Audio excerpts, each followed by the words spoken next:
오늘 말씀 속에서 저는 하나님의 애잔한 마음을 읽게 됩니다. 살려내고 싶어서 안타까워하시는, 정말 절절하게 어찌하여 죽고자 하느냐라고 물으십니다. 제발 어찌하여 죽고자 하느냐, 스스로 돌이키고 살아야지 하는 마음이죠. 마치 부모가 자식을 위해서 이렇게 애타는 마음으로 가질 때가 있지 않습니까? 애가 반항하면서 밥도 안 먹을 때도 있고 뭐 안 해라고 토라질 때도 있는데, 부모가 잘못한 것도 아닌데 부모가 빌잖아요. 부모가 정말 싹싹 비는 마음으로 야 제발 먹고 힘내라 라고 하면서 자녀의 마음을 돌이키는 그 부모의 마음이 이 말씀 속에서 느껴집니다. 사는 방법도 알려주시면서 죽지 말고 살아라 하십니다. 너희는 너희가 범한 모든 죄악을 버리고 마음과 영을 새롭게 할지어다. 이스라엘 족속아, 너희가 어찌하여 죽고자 하느냐 하는 말씀이에요. 사는 방법은 뭡니까? 모든 죄악을 버리고 마음과 영을 새롭게 하는 것입니다. 이게 바로 회개죠. 예수님도 회개하고 복음을 믿으라 천국이 가까웠다 선포하셨고, 베드로도 지난번 설교에서 말씀드린 바 첫 번째 설교에서 회개하고 주 예수를 믿으라 그리하면 성령을 선물로 받는다 하셨습니다. 회개를 떠나서는 하나님과의 화목은 없습니다. 죄가 하나님과 우리 사이를 갈라놓았고 하는 말씀을 기억하시죠? 오늘은 회개가 무엇인가에 대해서 말씀드리려고 하는데, 회개가 무엇인지에 대해 말씀드리기 전에 어떤 것들이 회개가 아닌가부터 좀 말씀드리려고 합니다. 후회하는 게 회개가 아닙니다. 죄에 대하여 눈물을 흘리는 것이 회개가 될 수는 없습니다. 수치나 후회를 해도 눈물이 납니다. 자기 연민을 갖고 있어도 눈물이 날 수 있습니다. 이러한 감정들이 회개로 이어지는 그런 다리 역할을 할 수 있겠지만 그것 자체가 회개는 아닙니다. 자신의 죄에 대해서 후회가 행동의 변화로 나타나지 않는 사람은 아직 회개한 게 아닙니다. 예수 안 믿는 사람들이 기독교인들을 비난할 때 흔히 그런 비난들을 많이 하죠. 예수 믿는 사람들 참 편해. 회개하고 또 죄 지으면 되니까 반복해서 또 하면서 또 와서 회개하면 되지 뭐. 그렇게 아주 면죄부를 받은 것처럼 회개를 남발하는 기독교인들을 비난할 때가 있습니다. 회개는 그게 회개가 아니었죠. 다시 반복하지 않는 게 회개인데 반복하면 회개라고 할 수 없는 것입니다. 우리의 눈물이 우리의 죄를 씻어줄 수 없습니다. 오직 예수 그리스도의 보혈만이, 피만이 우리를 씻으실 수 있음을 믿습니다. 단순히 죄를 이렇게 자백하는 것이 회개로 오해하는 이들이 있습니다. 아주 상세하고도 또 감정을 풍부하게 담아서 자신의 죄를 다 하나님께 자백한다 하더라도 그것은 회개가 될 수 없습니다. 많은 경우 자백하면 눈물을 흘리지만 곧 바로 자신의 죄로 돌아가는 경우가 있습니다. 성경에서는 이런 것을 개가 그 토한 것을 다시 먹는다는 표현을 아주 자극적으로 쓰고 있습니다. 많은 경우 눈물을 흘리고 뭔가 자백은 했지만 곧바로 자신의 죄로 다시 돌아가 버립니다. 그럴 때의 그 자백은 자기 죄에 대한 마음의 변화가 아니라 감정적인 그냥 카타르시스, 쏟아내는 것 정도로 될 수 있습니다. 우리가 유념해야 될 것은 감정적인 카타르시스가 구속을 받았다, 뭔가 구속함을 받은 느낌을, 착각을 줄 수 있다는 거예요. 친구나 또는 목회자에게 망쳐버린 부분을 털어놓을 수 있습니다. 그들로부터 무슨 말을 듣고 싶어요? 너 괜찮아질 거야. 당신 여전히 좋은 사람이야. 하는 말을 듣는 것은 기분이 좋은 일입니다.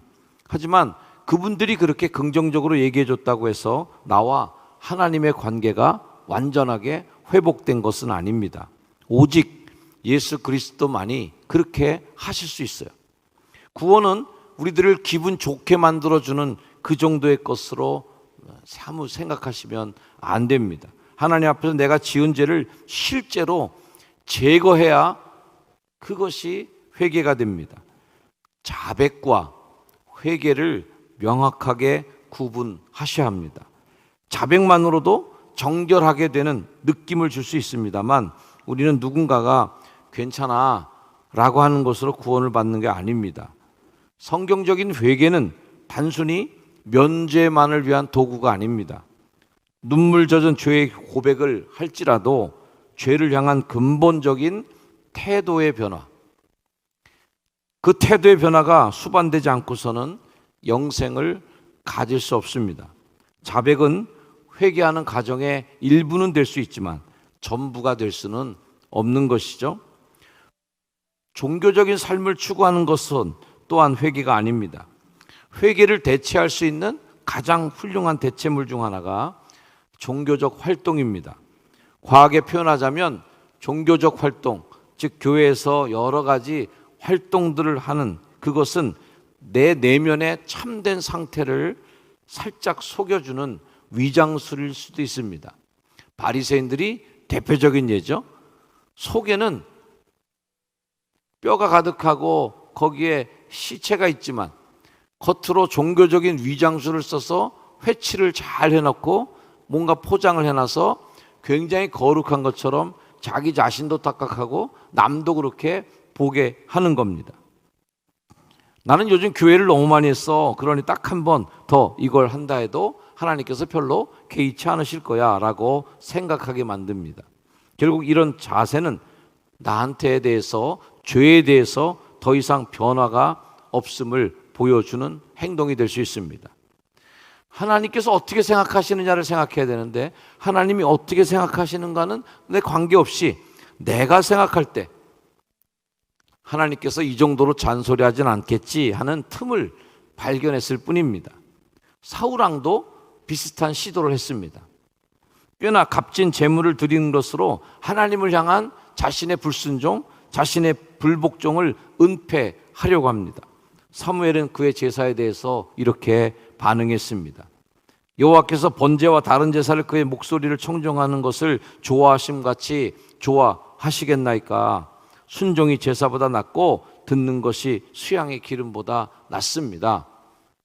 그걸로 속이지 마세요 라고 말합니다. 회개는 처벌 없이 계속해서 죄를 지을 수 있도록 이 문장을 한번 읽어보겠습니다. 시작. 회개는 처벌 없이 계속해서 죄를 지을 수 있도록 하나님 앞에서 용서를 얻어내는 것이 아닙니다. 하나님께 복종하고 죄를 전적으로 멈추겠다는 결단입니다. 아멘. 네 번째는 부분적인 굴복은 회개가 또한 아닙니다. 일부의 영역은 예수님이 통제하도록 할애를 해드렸지만 이쪽 영역은 하나님이 예수님이 통제할 수 없도록 만들어 놓는 것도 진정한 회개는 아니죠. 예수님께서 자기를 부인하고 나를 쫓으라고 할 때의 그 자기 부인은 그 당시 십자가를 지고 나를 쫓으라고 하는 건 뭐예요? 십자가가 뭐예요? 다 죽었다는 거죠. 아무것도 남지 않는 게 십자가입니다. 자기 십자가를 지고 나를 쫓아오라는 것은 너 다 죽어야 돼 라고 하는 말입니다. 십자가를 질 때에 퍼센테이지로 이렇게 거리할 수는 없겠죠. 십자가를 지는데 90%만 지겠습니다. 십자가를 지는데 80% 정도만 지겠습니다. 그렇게 구분할 수가 없습니다. 십자가는 0 아니면 100인 것이죠. 사랑하는 사람한테 프로포즈 할 때에 나랑 결혼해 주세요 하면서 나는 당신을 90% 이상 사랑하고 있습니다 라고 이야기하는 것은 거꾸로 내가 10명의 다른 여자 중에 1명 정도는 다른 여자를 사랑할 수가 있으니 그 정도로 해도 결혼할 수 있겠습니까? 라고 물어보는 것과 같죠. 프로포즈를 받아들일까요? 절대 안 받아들일 것입니다. 여기까지 말씀드리면 너무 완벽한 것을 요구하는 거 아닌가 하는 숨이 막히는 분도 계실 겁니다. 이렇게 완벽한 삶을 살아야 회개하는 겁니까, 목사님? 과연 누가 자신의 삶 전체를 주님의 것이라 고백할 수 있겠습니까? 이건 너무 부담이 됩니다. 안심하세요. 성경 속의 위인들도 조금씩은 옥의 티를 가지고 있었습니다. 베드로는 그날 밤 예수님을 3번이나 부인하고 엄청나게 회개했습니다. 그 후에 성령 받고 위대한 설교자가 되었습니다. 하지만 그는 여전히 이방인을 차별하는 그런 차별을 갖고 있었습니다. 이방인에 대해서 자기 자신은 구별된 존재라고 여기고 그들을 혐오하게 됩니다. 자신의 소신과는 달리 다른 사람들이 보는 시선을 의식하고 위선적인 행동을 취함으로 바울에게 공개적인 책망을 받기도 했습니다. 종교개혁자였던 마틴 루터도 반유대주의자였습니다. 세계 선교의 기틀을 놓았던 바울도 끊임없이 자기 안에 있는 또 다른 자아와 씨름하며 고통스러워했습니다. 내 속사람으로는 하나님의 법을 즐거워하되 내 지체 속에서 한 다른 법이 내 마음의 법과 싸워 내 지체 속에 있는 죄의 법으로 나를 사로잡는 것을 보는도다. 오호라, 나는 공고한 사람이로다. 이 사람 사망의 몸에서 누가 나를 건져내랴. 아리마렛 사람 요셉은 예수님의 제자라고 성경에 표현되어 있습니다. 하지만 자신의 제자인 것을 사람들이 무서워서 드러내지 못한 채 살아왔습니다. 요한복음의 말씀이죠. 아리마렛 사람 요셉은 예수님의 제자이라. 유대인이 두려워 그것을 숨기고 살았습니다. 예수님이 죽음의 형장에까지 나아갈 동안 그는 유대의 공의회 의원으로서 분명히 반대표를 던질 수 있고 뭔가 거기서 저항운동을 벌일 수 있었는데 예수님이 사형당하고 죽을 때까지 아무 힘도 쓰지 못했습니다. 그는 유대인들이 두려웠기 때문이죠. 이와 같은 이야기들이 성경 안에 기록된 것은 회개가 완벽한 일관성을 가지고 사는 것을 의미하지는 않는다는 것을 말해주는 증거들입니다. 때로는 우리 마음이 믿음으로 통제되는 마음보다 믿지 못하는 그 마음에 더 많이 퍼센테이지가 장악이 되어 있을 때도 있습니다.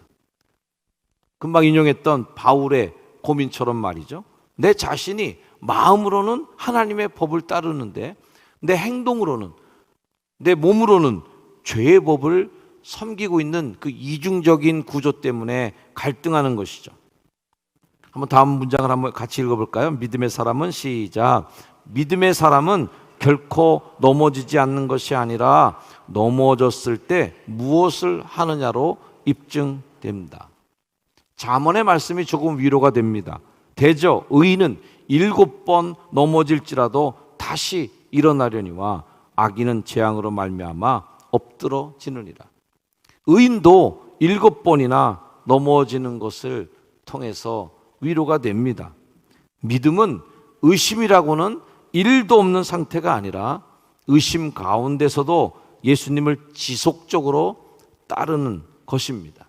어제 말씀드린 대로 그 지속적으로 예수님을 따르고 있다는 것을 보여주는 내 행동이 바로 회개하는 것이죠. 사도 바울과 같이 그리스도인들은 남은 생애 동안 지속적으로 여러분들은 계속 죄와 투쟁하며 살아갈 것입니다. 그리고 종종 실패도 하실 것입니다. 넘어지기도 할 것입니다. 하지만 그럴 때마다 그분을 바라보며 다시 일어나기도 할 것입니다. 의인은 결코 넘어지지 않는 사람이 아니라 시편 37편의 말씀처럼 그는 넘어지나 아주 엎드러지지 아니함은 여호와께서 그의 손으로 붙드심이로다. 아주 엎드러지지 마시기를 주의 이름으로 축원을 드립니다. 그리고 계속 자라가셔야 됩니다. 누가복음 13장 말씀처럼 예수께서 하나님의 나라가 무엇과 같을까? 내가 무엇으로 비교할까? 마치 사람이 자기 채소밭에 갖다 심은 겨자씨 한 알 같으니 자라 나무가 되어 공중의 새들이 그 가지에 깃들였느니라. 점점 자라나는 것이 천국의 비밀입니다. 성장하는 속도가 느리다고 해서 낙심하지 마시기를 주의 이름으로 축복합니다. 여러분의 시선은 예수님께로 고정되어 있어야 합니다. 느려도 계속 그 방향으로 가셔야 됩니다. 멈추지 마시길 바랍니다. 좌로 우로 치우쳐서 아주 엎드러져 있지는 말으셔야 돼요. 마음속에 심겨진 생명의 씨앗에 계속 물을 주는 회개의 물을 공급하셔야 됩니다. 그래야 그 나무가 자랍니다.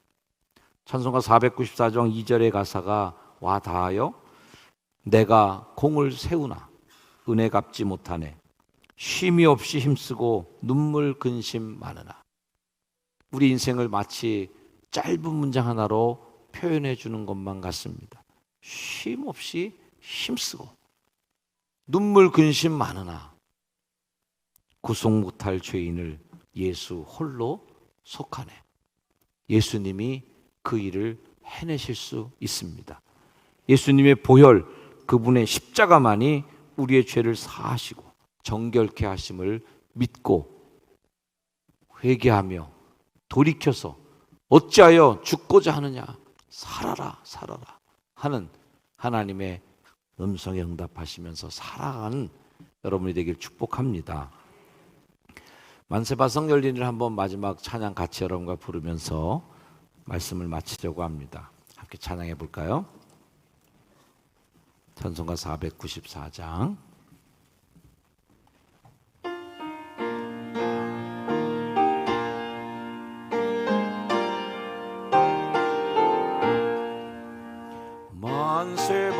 만세반석 열리니 내가 들어갑니다. 장애 허리 상하여 물과 피를 흘린 곳 내게 혈험되어서 정결하게 하소서. 내가 공을 세우나 은혜 갚지 못하네.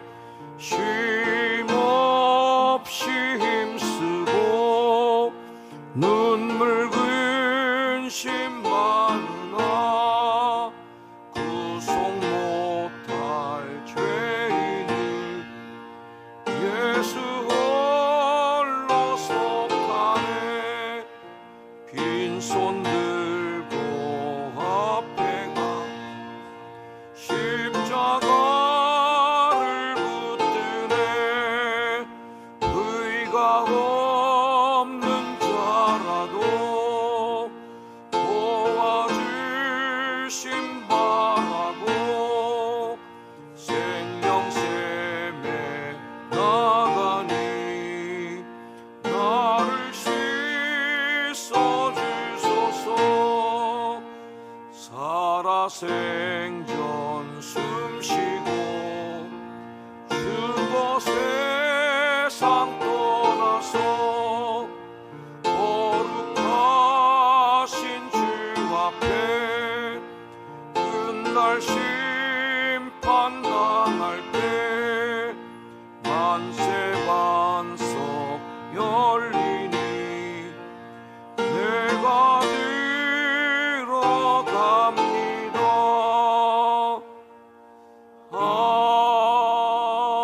아멘. 하나님, 만세 반석 영원히 내가 서 있을 그 땅으로 들어가기 위하여 주가 앞에 나아갑니다. 내가 공을 세우지만 그 은혜 다 갚을 수 없습니다. 쉼 없이 힘쓰고 있고 눈물 근심이 많지만 이 삶의 문제를 해결해 주실 분은 오직 예수님 그분밖에 없음을 믿습니다. 오늘 이 새벽도 빈손 들고 그 앞에가 십자가를 붙잡습니다. 의가 없는 저일지라도 주님의 도우심을 바랍니다. 생명샘에 나가니 나를 씻어 주시고 죽어 세상 떠날 때 거룩하신 주 앞에서 심판받을 때에도 담대히 심판의 자리에 나가 하나님께 인정받고 나와 함께 천국에 가서 영원토록 왕노릇하자고 주님의 손을 이끌려 천국문에 들어가는 우리 모두가 되게 하옵소서. 살아있는 숨쉬는 동안에 천국 가는 준비하게 하옵소서. 회개하며 믿음의 삶으로 우리의 시선을 주님께 고정하며 흔들리지 않고 나가게 하시되 넘어져도 아주 엎드러져서 믿음을 포기하는 자 되지 않게 하시고, 예배를 포기하는 자가 되지 않게 하시고, 하나님의 교회에 나와 주님께 나아가는 이 일을 포기하지 않고 끝까지 상처받고도 주님 앞에 엎드려 있을 수 있는 우리가 되게 하옵소서. 오늘 세족 목요일, 예수님이 제자들과 함께 유월절 식탁을 나눈 날입니다. 하나님, 우리를 기억하여 주셔서 정결한 마음으로 우리에게 식사를 제공해 주시고 떡과 잔을 주신 것처럼 생명을 나누어 주옵소서. 이제는 우리 예수님의 은혜와 하나님 사랑과 성령님 돌보심이 이 자리에 함께한 새벽을 열어 기도하는 성도들 머리 위에 이제 영원까지 늘 항상 함께 하시기를 간절히 축원하옵나이다. 아멘.